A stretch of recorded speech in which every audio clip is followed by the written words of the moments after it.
Welcome, ladies and gentlemen of the internet. I am Zachimus Prime, aka your boy Zachimus Prime, bringing you another Transformers third-party review.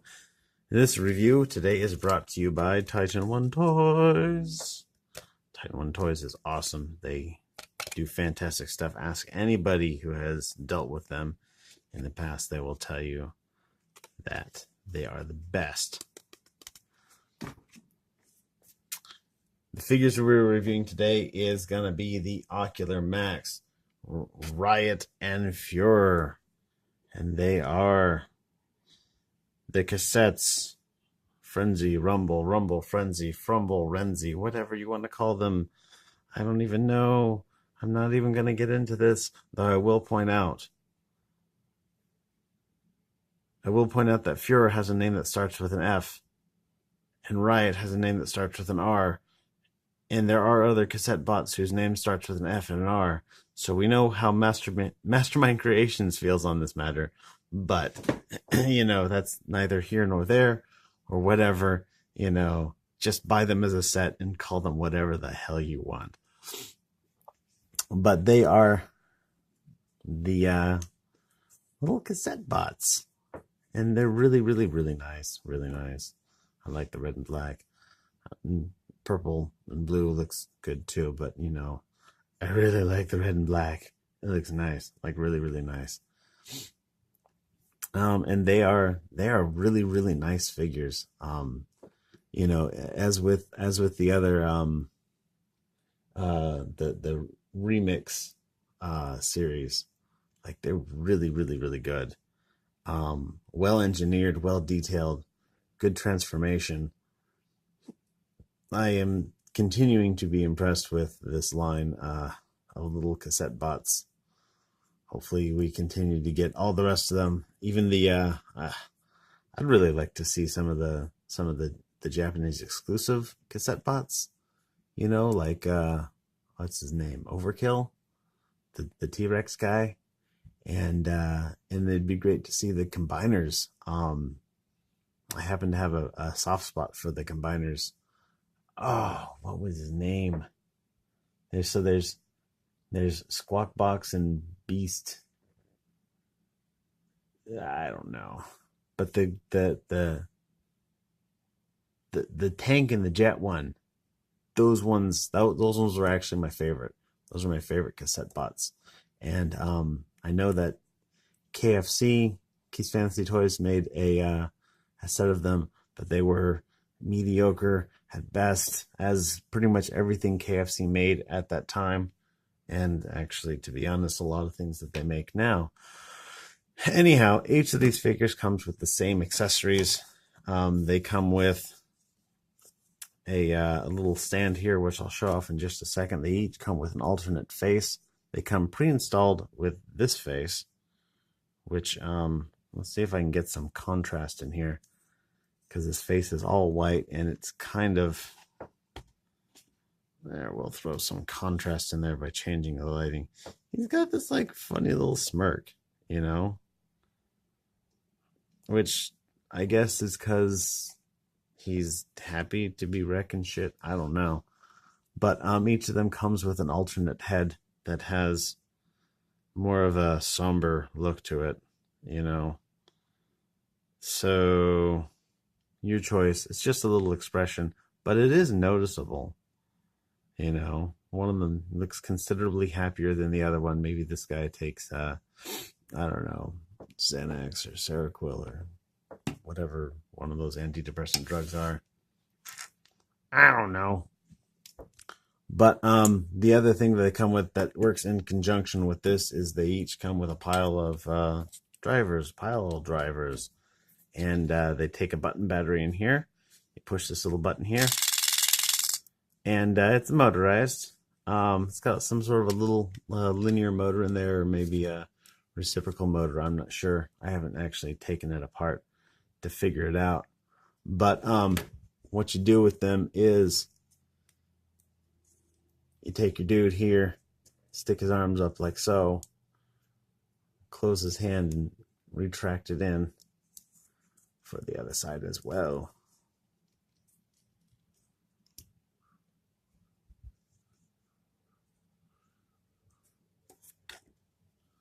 slide the arms. They actually go on just like the Masterpiece ones, though his arms face up instead of facing down. But that's because the other ones don't have to worry about putting motors in them. Of course, the other ones had to worry about putting like the little extending pistons. So we'll stick his feet's in here, and then we'll make him crouch just a bit like he's... Oh, come on. The skirt armors they're flats that come up against flats, and so they don't really like to move terribly well past each other. If there's just like a little bit of a chamfer cut into one of those surfaces, it would have worked out a lot smoother, but it's not a big deal. It's just a deal. It's a little deal.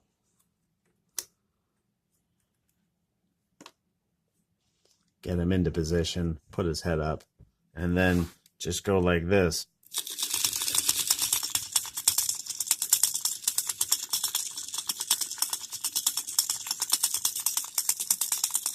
And that's it. That's all it does. Keep in mind you are paying a bit of extra money for that feature because it is thrown in. I mean, these guys are more expensive than the last several tape releases from this line, and that's the reason why right there. So yeah, you know, throw some batteries in it, and they'll last you for maybe a day or so, if that. Probably a few hours. I mean, have not been running these constantly whatsoever, but they are already noticeably slower than when the batteries were installed this morning. So, you know, throw some batteries in it, and it's good for periodically, but whatevs. Each one of them comes with a pair of guns that you can hold them in their hands, as I've been showing off. They also tab quite comfortably into the back, and yeah, there he is, all ready to go, you know, into a frenzied rumble on somebody's ass. I don't know, but in terms of articulation, the head looks down, it looks up a lot, because you know you got to have him crouched over like this, right? Looks up quite a bit. He's got a joint here. Now, I have been noticing that, so he's got this joint here that's actually the little tape holes there is the center of that joint, but then he's also got a ball joint here. This ball joint, because of the design of this shoulder here, it really only wants to sit like out here or in here. And it doesn't, like, you can't even get it away from there even a little bit until you pull it out. Like maybe, no, it really doesn't want to find a good point of stability in between here and here. So if you want to move his arm out just a little bit, you got to pull it up on that joint. And that's probably why they retained that joint like that. But then once you get it above there, it looks better to pull it all the way out. So something to be aware of. He does have an upper bicep swivel that is like way up by his shoulder. Oops. The hands don't lock out, but you know, they still work pretty well. He does have a double joint on his elbow, which allows you to bring it up quite far, actually. Good range of posability on that joint. Even though the proportions of the joint itself are kind of awkward because his forearm is like hella long and his upper arm is like hella short. Like he doesn't even really have an upper arm. He's got forearm, elbow, and shoulder. No upper arm to speak of. His hand has got a single hinge on it.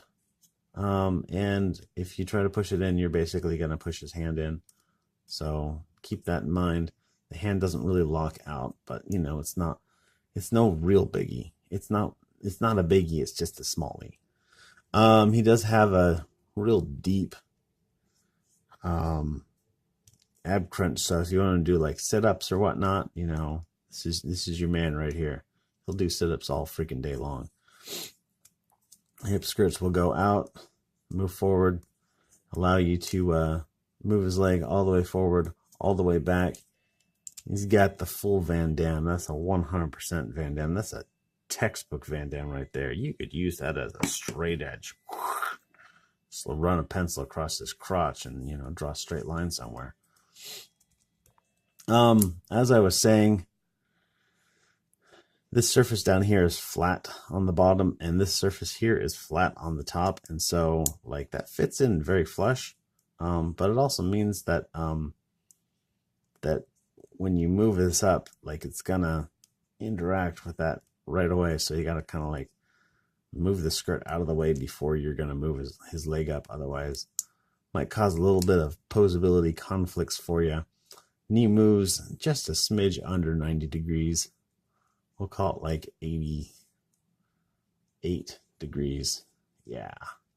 Ankles are on a ball joint, which means that they will move back and forth, front and backwards, and rotate all around. Pretty good posability on them, actually. And yeah, you know, he's got good articulation. He's got good detail. They look really nice.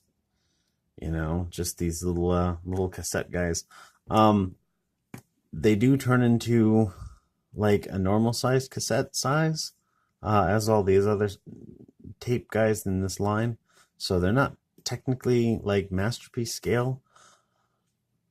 But the more you watch G1, okay, so I watched all of G1 when I was a kid, because G1 was the shit when I was a kid. I loved it.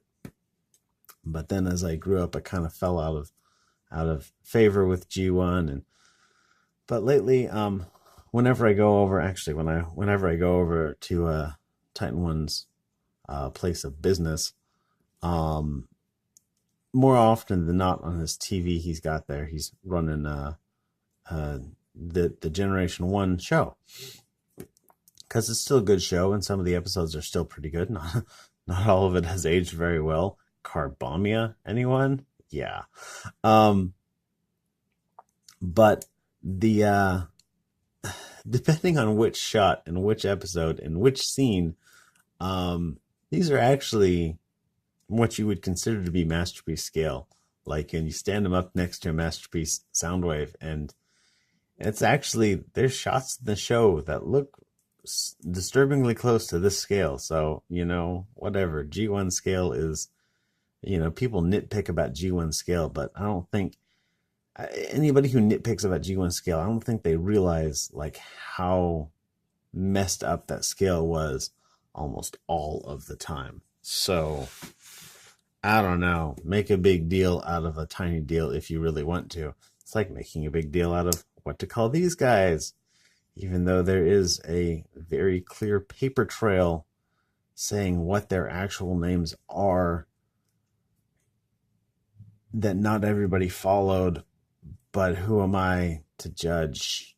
Anyhow, transformation. Yeah. First thing we're going to do is we're going to take these off, and we're going to fold the handle up like that. We're going to fold this little wing down and that little. By the way, so I haven't actually had any problem with these, but that's just a little thin piece of plastic, and it looks like a disaster waiting to happen. So, I mean, as always, with any kind of toy that you like or that is moderately expensive, be careful with it. I don't think that these are any exception to that whatsoever. So we're going to fold them up into this position here, and that will come into play later. We're going to take his head, we're going to do it the old 180 right there. We're going to pop up his chest and pop up his back.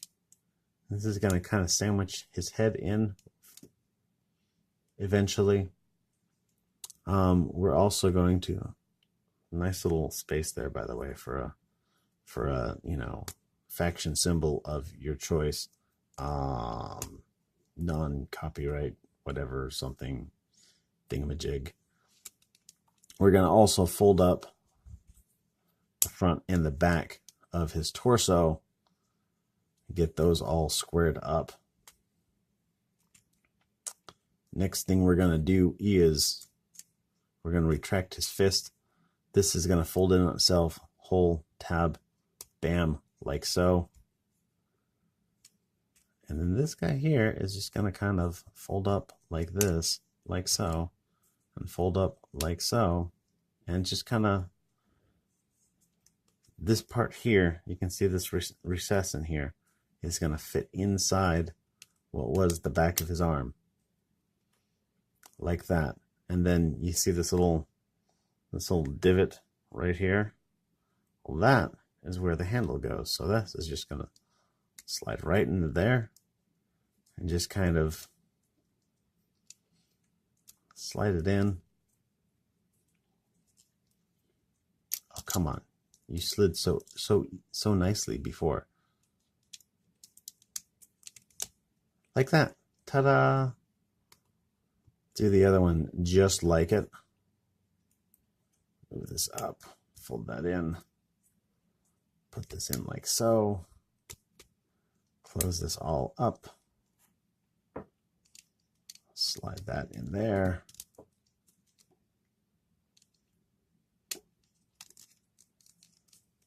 Weapon storage, guys. Weapon storage. It's great. For these legs, what we're going to do is so these panels right here, these side panels here, are tabbed in on the back of the leg, like that. We're going to untab them. Going to kind of pull them on the front, pull them on the back. Get them untabbed. Because you'll notice that, so these are with a pin connected here, but this little panel that it's connected to also rotates. And so we're going to kind of pull this open just a smidge. And then we're going to pull this like this. Can you see that slider right there? Go like that so you can see it slider. Is in, there's out. We want it out. We're going to take this and we're going to fold this down. It's going to minimize this profile here. And then these are going to come and they're going to fold right over that. They're going to close in the front once we get the knee bent like that. Ta-da! And then we're going to take his heel, move it out like that, take his toe, move it out like that. Then we're going to take this whole foot assembly and turn it. And then we're going to bend it here at the thigh swivel, put his skirt armor facing up, and then this comes in. There's a tab here, there's a slot here. And that's how that works. And we're going to do the same thing over on this side. So panels on the legs, open sesame.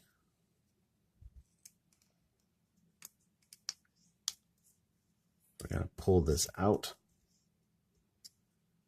We're going to squish this, extend this around on these little hinges down in here.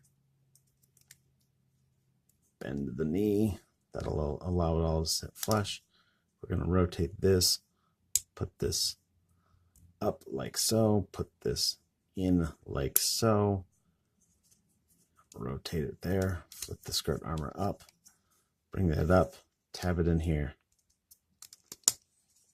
And there he is in his tape mode. And you can tell that they basically gave up on, I mean, it's got the shape of a tape. But you know, with Ravage, they kind of put some tape details on it. Actually, no, with Ravage, they didn't put any tape details on it, did they? But with the Laserbeak and Buzzsaw, they did put tape details on it.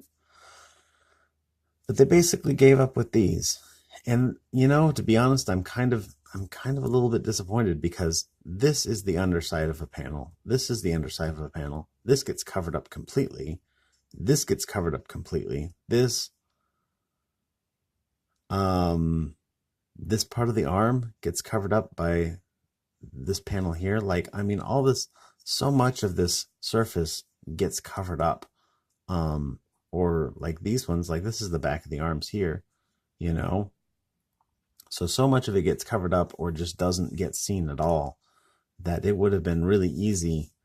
Like even this spot here, like this turns into the outside of the leg or the inside of the leg, depending which side you wanted to print. They could have put some decals or stickers or whatnot, so whatever. I'm sure Ripper Labels will do something at some point. But there he is, and he fits into his little case that's included. Just like all the other Ocular Max tape bots. I think it's really cool. I really dig that he... I mean, I've always liked the tape formers. And I like that they decided to make them bigger so that they could put better engineering into them. I continue to just love everything in this little remix line. They're a lot of fun. They're really cool. I definitely recommend getting them. Send a message to titanonetoys. I think he's still got some in stock. But everybody, thanks for watching. Y'all have a great day, and be good to each other. I'll see you around.